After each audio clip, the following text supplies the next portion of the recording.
কেমন আছেন আলু চাষিরা? চরের আলু চাষিরা এই চরের ধুধু বালু চরে এক সময় সোনালী স্বপ্ন দেখতেন কৃষকেরা। সেই কৃষকদের সোনালী স্বপ্ন যেন নিখোঁজ কালো অন্ধকারে পরিণত হয়েছে। বলছিলাম চরের মানুষের আলু চাষের দিনাতিপাত নিয়ে।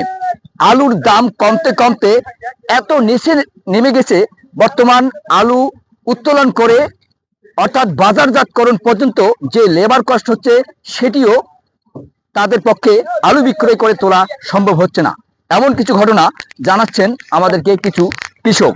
আসলে আলুর বাজার বর্তমান কি একটু জানাবেন আমাদেরকে। বাবা, আলুর দাম বর্তমানে একদম হালকা, 10 টাকা থেকে 11 টাকা মনে করেন আলুর কেজি। কৃষকের যে অবস্থা এবছরে মনে হয় কৃষকের ঘরে একেবারে মারা যাওয়ার মতনই।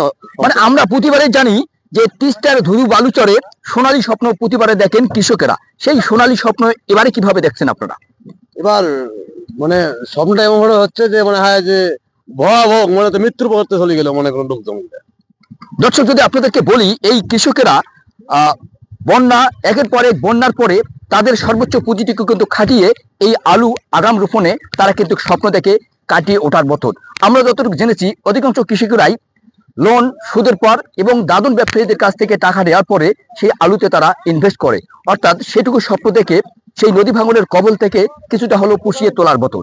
আমরা এবারে একজন মুরব্বীর কাছে জানবো, এবারে আলু চাষ করার পরে আপনি কিভাবে দেখছেন বা খরচ বরচ সব মিলে কি অবস্থা?